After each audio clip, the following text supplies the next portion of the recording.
So hello दोस्तों, अगर आप भी क्लास 10th के छात्र हो 2023 में बोर्ड परीक्षा देने वाले हैं तो ये वीडियो आपके लिए काफ़ी ज़्यादा इंपॉर्टेंट होने वाली है, क्योंकि आज की इस वीडियो में आपको बताऊंगा बायोलॉजी के महत्वपूर्ण प्रश्न, 5 महत्वपूर्ण प्रश्न जो कि आपके बोर्ड एग्जाम में वेरी इंपॉर्टेंट है। ये आपके लॉन्ग प्रश्न है ये प्रश्न आपके बोर्ड एग्जाम 2023 में बिल्कुल पक्का आएंगे, तो इनको आप जरूर तैयार करें, क्योंकि हमारा मेन टारगेट है हमारे इस चैनल का कि आपको 95% मार्क्स दिलाना। ठीक, तो इस वीडियो को शुरू से लास्ट तक देखिए, जिससे कि आपके सारे के सारे क्वेश्चन आपको पता चल जाए। ठीक, और ये बायोलॉजी के प्रश्न है लॉन्ग क्वेश्चन। ठीक, तो देखिए पहला प्रश्न है इसमें आपका, हीमोग्लोबिन क्या होता है, कार्य भी बताइए। अब आपसे पूछ रहा है कि हीमोग्लोबिन क्या होता है, इसके कार्य बताइए। तो देखिए इसमें आपको उत्तर लिखा है, उत्तर में आपको लिखना है किस तरीके से, लाल रुद्र कणिकाओं में लोहा युक्त प्रोटीन पाया जाता है जिसे हीमोग्लोबिन कहते हैं। अब क्या पूछ रहा है, जो लाल रुद्र क्या होता है आपका खून। ठीक है, लाल रुद्र कणिकाओं में लोहा युक्त प्रोटीन पाया जाता है जिसे हम क्या कहते हैं, हीमोग्लोबिन कहते हैं। आपको पता चल गया, इतना आपका आंसर क्लियर हुआ। ठीक, अब देखिए पूछ रहा है इसका लाल रंग होता है, हीमोग्लोबिन होता है हीमोग्लोबिन होता है उसका क्या लाल रंग होता है। आपको ऐसे मेन पॉइंट ध्यान रखना है। ठीक, इस कारण इसकी रुद्र कणिकाएं लाल होती हैं। हीमोग्लोबिन ऑक्साइड तथा कार्बन डाइऑक्साइड के परिवहन में भाग लेते हैं। अब देखिए क्या पूछ रहा है इसमें कि जो इसका रंग होता है हीमोग्लोबिन का, वो क्या होता है, लाल होता है, तथा इसकी रुद्र कणिकाएं लाल रंग की होती हैं, क्योंकि जब इसका लाल रंग होगा तो इसकी कणिकाएं भी लाल होंगी। ठीक, तो हीमोग्लोबिन ऑक्साइड तथा कार्बन डाइऑक्साइड के साथ परिवहन में भाग लेती हैं। ठीक, इस तरीके से लिखना है। फिर आपको क्या इसका पूछ रहा है, कार्य भी बताइए। अब इसके कार्य लिखना है, जो हीमोग्लोबिन है उसके क्या कार्य होते हैं। तो इसके कार्य देखिए इसमें लिखा है, श्वसन अंगों में, मतलब श्वसन अंग मतलब जो सांस लेने के अंग हैं उसमें हीमोग्लोबिन ऑक्साइड को अवशोषित करके स्थायी यौगिक बनाता है जिसे ऑक्साइड हीमोग्लोबिन कहते हैं। अब देखिए क्या पूछ रहा है इसमें, कार्य इसका क्या होता है, श्वसन अंग जो सांस लेने के अंग हैं उसमें हीमोग्लोबिन ऑक्साइड को अवशोषित कर देता है। ठीक, और उसकी स्थायी मतलब यौगिक बनाता है, और उसको एक ऐसा ठीक मतलब यौगिक बनाता है जो कि हमारे शरीर के लिए ठीक हो। ठीक, तो इसे ऑक्साइड हीमोग्लोबिन भी कहते हैं। ठीक, ये आपका आंसर के लिए हुआ। ये लॉन्ग क्वेश्चन है, ये आपके बोर्ड एग्जाम में 4 नंबर का आएगा। ठीक, तो इसको आप तैयार करके जाएं कि हीमोग्लोबिन क्या होता है, हीमोग्लोबिन कहाँ पाया जाता है। ठीक, तो मैंने बता दिया आपको हीमोग्लोबिन क्या लाल रुद्र कणिकाओं में होता है। रुद्र कणिका क्या होती हैं, लाल मतलब खून में होता है। ठीक, पता चल गया आपको।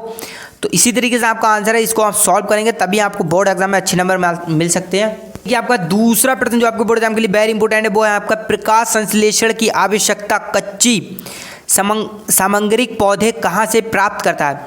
अब आपसे पूछ रहा है जो प्रकाश संश्लेषण है, प्रकाश संश्लेषण के लिए आवश्यकता कच्ची सामग्रिक पौधे मतलब पौधे भोजन कहाँ से प्राप्त करते हैं, सामग्री मतलब भोजन। ठीक, कहाँ से प्राप्त करते हैं वो आपको बताना है। तो देखिए इसमें ऑप्शन दिया, उसमें उत्तर में आपको लिखना है कार्बन डाइऑक्साइड आपको हेडिंग डालनी है। ठीक, प्रकाश संश्लेषण के उसमें कार्बन डाइऑक्साइड पदप वातावरण से CO2 रंध्र द्वारा प्राप्त करते हैं। मतलब रंध्र होते हैं, वो क्या छिद्र होते हैं, छोटे छोटे छिद्र। ठीक, उसके द्वारा कार्बन डाइऑक्साइड से क्या CO2 ऑक्सीजन प्राप्त करते हैं। ठीक, पता चल गया आपको। फिर दूसरी हेडिंग में डालना है जल तथा क्लोरोफिल। अब जल तथा क्लोरोफिल जो 2 हेडिंग है आपको। ठीक, तो इसमें आपको लिखना है हरी पत्तियों में क्लोरोप्लास्ट होता है। आपको फिर देखिए हेडिंग में डालनी है, मतलब जल तथा क्लोरोफाइड में हेडिंग में आपको डालना है हरी पत्तियों में क्लोरोफाइड होता है जिसमें क्लोरोफिल मौजूद होता है। क्या इसमें आपको लिखना है, जल और क्लोरोफाइड के हेडिंग में हरी पत्ती जो मतलब हरे पत्ते होते हैं उसमें क्लोरोफाइड होता है। ठीक, जिसमें क्लोरोफिल मौजूद होता है। जब क्लोरोफाइड होगा तो उसमें क्या क्लोरोफिल मौजूद होगा अपने आप से। ठीक, तो ये हेडिंग डालना है। तो इससे भी आप भोजन प्राप्त करते हैं। फिर क्या किससे प्राप्त करते हैं, सूर्य के प्रकाश से। पौधे जो होते हैं वो कहाँ से ज़्यादातर भोजन प्राप्त करते हैं, सूर्य के प्रकाश से। पता चलिए आपको। ये 3 हेडिंग डालना, आपने 3 हेडिंग डाली, 4 नंबर आपको आसानी से मिल जाएंगे। ठीक, तो क्या ये मतलब भोजन से, सूर्य के प्रकाश से भी भोजन प्राप्त करते हैं। तो ये आपका राइट आंसर हो गया। इस तरीके से आपको आंसर लिखना है, जिस तरीके से बता रहा हूँ आपको बोर्ड एग्जाम में अच्छे नंबर अचीव कर सकेंगे। ठीक, तीसरा प्रश्न जो आपके बोर्ड एग्जाम के लिए वेरी इंपॉर्टेंट है, वो आपका जनन किसे कहते हैं, मतलब जनन किसे कहते हैं वो बताना है। जनन किसे कहते हैं, प्रकार को भी बताइए। अब आपसे पूछ रहा है जनन किसे कहते हैं, इसके प्रकार भी बताइए। तो इसका उत्तर में आपको लिखना है वो प्रक्रिया जिसमें सजीवों को एक पीढ़ी दूसरी पीढ़ी को उत्पन्न करती है जनन कहलाती है। अब देखिए क्या सिंपल तरीके से मैं आपको बताऊं तो इसका है कि एक सजीव मतलब एक जीव जो दूसरे जीव को पैदा करता है उसको क्या जनन कहते हैं। पता चल गया आपको सिंपल तरीके से। क्या पूछ रहा था जनन किसे कहते हैं, तो एक जीव जो दूसरे जीव को पैदा करे उसको जनन कहते हैं। अब क्या पूछ रहा है, प्रकार बताइए। जनन के मुख्य रूप से 2 प्रकार होते हैं। ठीक, आपको इस तरीके से लिखना है। कौन से होते हैं वो आपको लिखना है। पहले देखिए आपका क्या होता है, लैंगिक वो अलैंगिक जनन और लैंगिक जनन को। तो जनन के कितने प्रकार होते हैं, 2 प्रकार होते हैं, अलैंगिक जनन और लैंगिक जनन। ठीक, और आपको पता चलिए जनन किसे कहते हैं, एक मतलब एक जीव दूसरे जीव को पैदा करे या उत्पन्न करे उसको क्या जनन कहते हैं। समझ गए आप। इसी तरीके से आपको लिखना, आप बोर्ड एग्जाम में अच्छे नंबर अचीव कर सकते हैं। और बड़े सिंपल तरीके से मैंने जो आंसर लिखे हैं जिससे आपको बोर्ड एग्जाम में दिक्कत ना हो और आसानी से याद करके चले जाएं। ठीक, देखिए आपका चौथा प्रश्न जो आपके बोर्ड एग्जाम के लिए वेरी इंपॉर्टेंट है वो है जीवाश्म क्या है, ये किस प्रकार बनते हैं। अब पूछ रहा है जीवाश्म क्या है, ये किस प्रकार बनते हैं वो आपको बताना है। तो इसको आपके उत्तर में आपको लिखना है जब कोई जीव मृत होता है मतलब मरा हुआ होता है तो उसके शरीर के कुछ भाग आसानी से अपघटित हो जाते हैं और कुछ भाग अपघटित नहीं होते। मतलब क्या पूछ रहा है कि जो मरा हुआ जीव होता है, मृत जीव होता है, उसके कुछ भाग होते हैं जो आसानी से अपघटित हो जाते हैं और कुछ भाग अपघटित नहीं होते।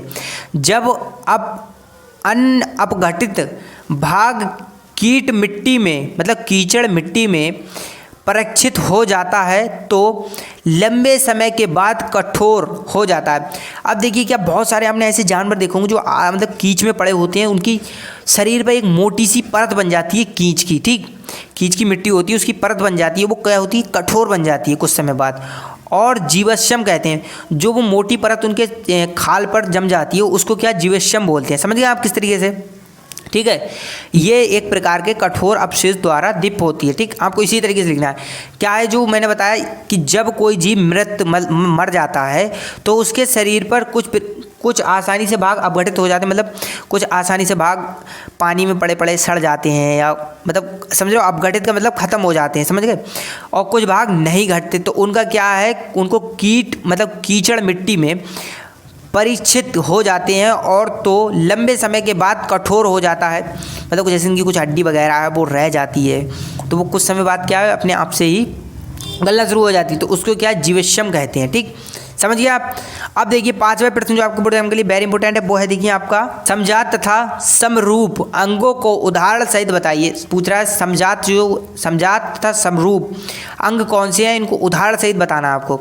तो इसमें आपको ऑप्शन दिया है समजात अंग। समजात अंग की हेडिंग डालना है आपको, उसमें लिखना है आपको वे अंग जो संरचना एवं भाव में तो समान होते हैं लेकिन देखने तथा कार्य में परस्पर विभिन्न होते हैं। क्या पूछ रहा है कि वे अंग जो संरचना एवं उद्भाव में तो समान होते हैं मतलब एक से होते हैं लेकिन देखने तथा कार्य मतलब काम करने पर परस्पर विभिन्न होते हैं मतलब अलग होते हैं। ठीक, जैसे चिड़िया, बिल्ली, घोड़ा आदि।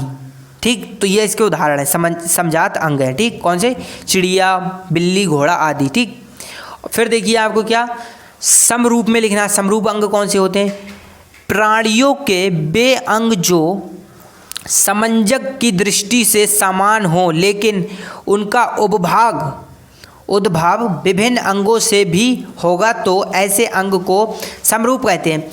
इसमें देखिए आपका क्या था कि वे अंग जो समंजन एवं उपभाव में समान हो लेकिन देखने और काम करने में अलग हों। जैसे कि आप इनके आकार को देखकर तो नहीं लगता कि इतना काम कर सकते, लेकिन जैसे घोड़ा है, घोड़े को देखकर कोई कुछ नहीं कह सकता कि मतलब इतना काम कर सकता है, तो देखने में ये कुछ है और काम करने में कुछ अलग है। ठीक, समझ गए आप। इसी तरीके से ऑप्शन है। तो इसमें देखिए क्या मतलब समरूप में लिखना है आपको प्राणियों के बीच में वो अंग जो समंजन की दृष्टि से समान हो लेकिन उनका उपभाग विभिन्न अंगों से हो तो ऐसे अंग को समरूप कहते हैं। ठीक है, जैसे उदाहरण में आपका दिया है केंचुआ, चमगादड़ आदि। ठीक, तो ये इसके कौन से राइट आंसर इसका है कि चमगादड़, उदाहरण में आपको लिखना है चमगादड़ और केचुआ आदि, ठीक। तो ये कौन से हो गए आपके समरूप के उदाहरण हो गए, ठीक। तो जो मैंने ये देखिए आपके जो 5 प्रश्न बताए ये आपके बोर्ड एग्जाम के लिए वेरी इंपॉर्टेंट है, क्योंकि लॉन्ग प्रश्न है बायोलॉजी के, ठीक। इनको तो आप बोर्ड एग्जाम में तैयारी करके जाएं, क्योंकि इनको तैयार नहीं करेंगे तो आपको बोर्ड एग्जाम में बहुत सारी चीज़ें मिक्स कर देंगे। क्योंकि देखिए ये जो प्रश्न है ये आपके डेली लाइफ में भी कोई भी क्वेश्चन कर सकता है कि प्रकाश संश्लेषण क्या है, हीमोग्लोबिन क्या है, इसका मतलब क्या कार्य होता है, समझ रहे हो। इस तरीके से जो बहुत प्रश्न मतलब वेरी वेरी इंपॉर्टेंट प्रश्न है आपके रियल लाइफ में भी और वैसे भी, कोई जनरल क्या है, ठीक। तो इसी तरीके से जो मैंने प्रश्न बताए ये आपके बोर्ड एग्जाम के लिए वेरी इंपॉर्टेंट है, इनको आप कॉपी में नोट भी कर लें, क्योंकि इसका मैंने आंसर भी बता दिए हैं, जिससे कि आपको कोई भी दिक्कत नहीं हो, कहीं ढूंढने की भी जरूरत नहीं है आपको, ठीक। तो आज के लिए इतना ही, मिलते हैं अगली वीडियो में। Thank you.